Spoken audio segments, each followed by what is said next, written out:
At night, Nora kept hearing a soft tapping behind her bedroom wall. At first, she thought it was rats. Then one night she whispered, "Who's there?" A voice inside the wall replied, "I'm almost out." Terrified, she ran, but the sound followed, not from the wall, but from inside her head. She asked a psychic. The woman turned pale and said, "He's not in your wall. He's in your memories, and he's trying to take your place." Nora never slept again, but the tapping, still there. Now it's coming from your wall too. 3, 2, 1. Jake was on a video call with his friend late at night. She froze on screen, her eyes wide open. Then her frozen image blinked. Jake leaned closer to his laptop. The girl on screen was now smiling. She whispered, "I'm not her." The call ended. Jake's phone buzzed. It was a text from his friend. "Don't answer. That's not me." Someone was already knocking at his door. Screens don't protect you. Sometimes they let things in.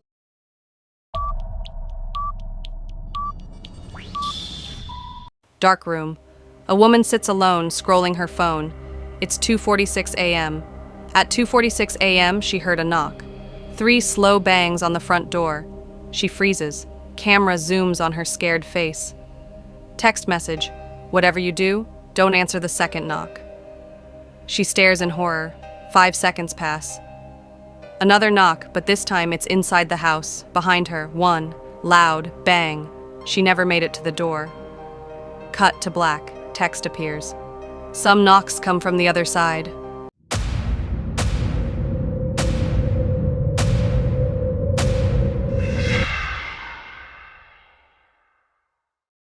A teenage boy boards the last city bus alone. The driver doesn't speak, just nods. He sits near the back. Every seat is empty, except one. A woman sits there, head down, hair hiding her face. She hasn't moved for 3 stops. Curious, he leans forward and whispers, "Ma'am, this is your stop." She slowly raises her head. Her eyes are hollow, skin pale and cracked.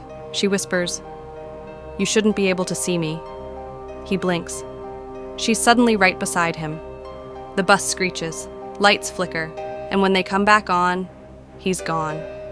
Ever taken the last ride home? Comment your scariest bus ride. And don't forget to subscribe before the next stop is yours. 3, 2, 1. A man brushes his teeth late at night, staring into the bathroom mirror. The room is quiet, lit by a single overhead bulb. As he spits into the sink and looks back up, his reflection doesn't move. It just stares at him, grinning. He blinks, steps back. The reflection lifts a hand and waves, but he hasn't moved. The reflection slowly steps forward, as if trying to come out of the mirror. The lights flicker. Suddenly, the real man is gone. Only the reflection remains, smiling.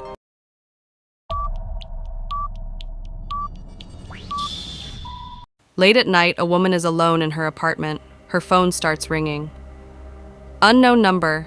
She ignores it. It rings again. Same number. She silences it. The landline phone behind her starts ringing. She freezes. The screen shows, "Call from you." Confused, she slowly turns around. Her phone is still on the table. The voice from the landline whispers, "Don't turn around." What if you called yourself? Subscribe for more horror before your phone rings next.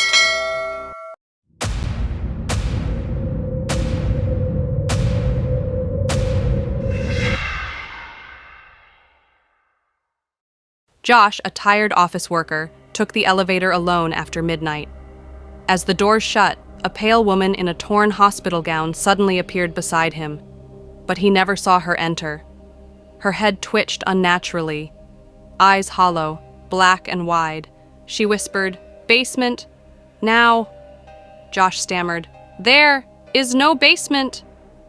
The elevator display glitched violently, showing B13. Blood slowly dripped from the ceiling. Suddenly, the light snapped off. In the dark, her voice hissed right in his ear, "You're already there." Some elevators never stop. Subscribe for more horror and before you press the wrong floor. 3, 1. Last night, I got a strange notification on my phone. Someone is at your door. I checked the security camera, but the porch was empty. A chill ran down my spine. Then another notification buzzed. Someone is inside your house. I froze. My heart stopped. Suddenly, my bedroom door creaked open. Slowly. But here's the thing. I live alone.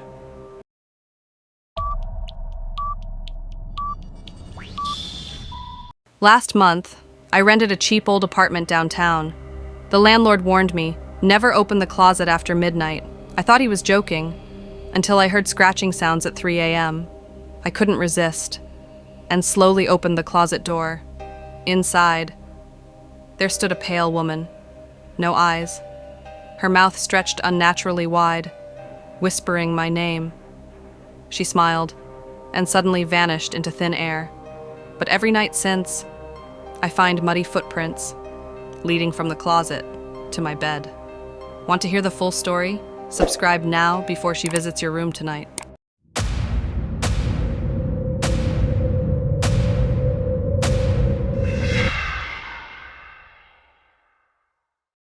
Two nights ago, I woke up to the sound of breathing under my bed.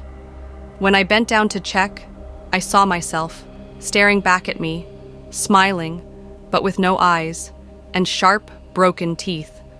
I jumped back in fear, only to find the same me standing right behind, whispering, "You're in my room now." Since that night, I haven't seen my real reflection again. 3, 2, 1. Cristiano Ronaldo was the last one in the stadium's locker room after late-night training.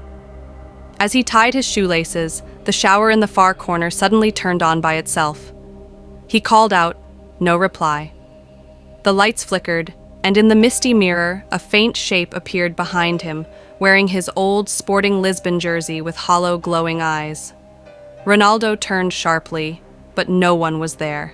His phone buzzed. A text. "See you on the field, forever." The sender. CR7, his own number. He dropped the phone, backing away fast. But the locker door slammed shut on its own. What would you do if you pranked the GOAT? Subscribe now, before Ronaldo's ghost finds you. Yesterday, I found an old Polaroid camera at a flea market. The seller warned, "Don't click it after sunset." I laughed and took a photo in my room at midnight. But when the photo printed, it showed me, asleep in my bed, and something standing right behind me. A tall shadow, with twisted arms, long fingers, and no face. I turned around, but no one was there. This morning, the photo showed a second picture. I was still sleeping, but the shadow was now sitting on my chest, smiling. Want to see the cursed photo?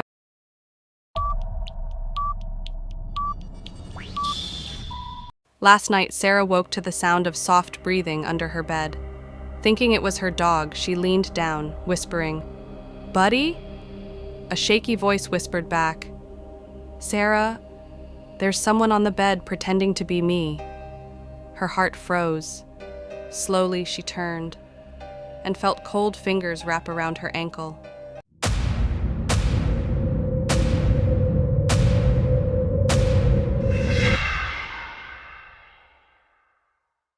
At 3:17 a.m., Jason woke to soft scratching sounds coming from the corner of his dark room. He squinted and saw tall, shadowy figures standing completely still. Just watching, he blinked, and they moved closer. Another blink. Closer still, faces now twisted, grinning. Jason tried to keep his eyes open, but they were already beside his bed. Silence. Then sudden distorted whisper in both ears. "Don't blink. Like, share, and subscribe to Monsters and Mischief before they find you."